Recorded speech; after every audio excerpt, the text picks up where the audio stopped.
लड़ने के लिए पढ़ना होता है, लड़ने के लिए पढ़ना होता है, पढ़ने के लिए लड़ना होता है।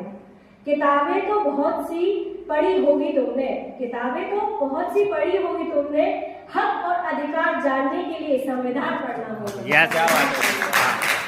तो आज भारत का संविधान लागू हुआ था, जिससे आज हम संविधान दिवस के रूप में मना रहे हैं। तो मुझे उनका एक शायर याद आ गया, पैदा न होते वो मसीहा, पैदा न होते वो मसीहा तो खुशियों का सिलसिला न होता, रंग न लेती वो जमीन तो आसमान का रंग नीला न होता। हम लोग तो जाने कितनों धर्मों में बांटे जाते अगर हमारे बीच संविधान न होता।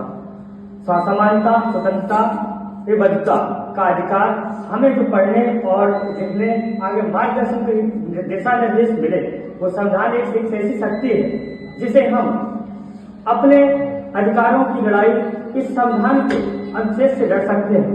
अपना अनुशासन और इसके दिए गए कर्तव्यों से हम एक दूसरे का व्यवहार और समानता और स्वतंत्रता की रक्षा कर सकते हैं।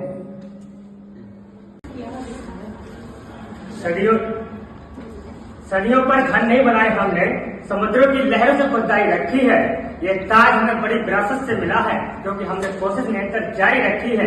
मुट्ठी में कलिया मुकद्दर इतनी दमदारी से तैयारी रखी है, मंदिर ने जिस झुका दिया क्योंकि हमने किताबों की तैयारी रखी है।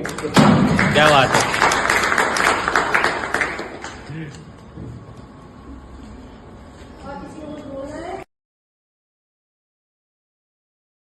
तो अब हमें ये जानना है कि जो संविधान है वो, चूंकि हम लोग क्या है, समाज शास्त्र के विद्यार्थी हैं, है ना, तो हमें ये देखना है कि हमारे समाज में संविधान का क्या महत्व है।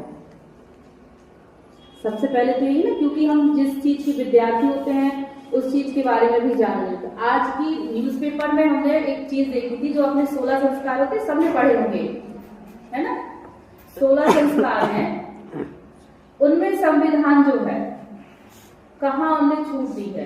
जैसे हम लोग अधिकार और कर्तव्य दो चीज होते ना, तो कहाँ हमें अधिकार दिया गया है।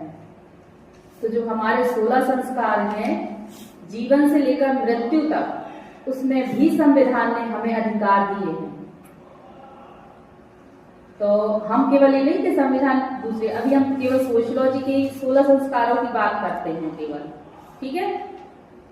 पहला संस्कार कौन सा होता है? गर्भाधान, है ना।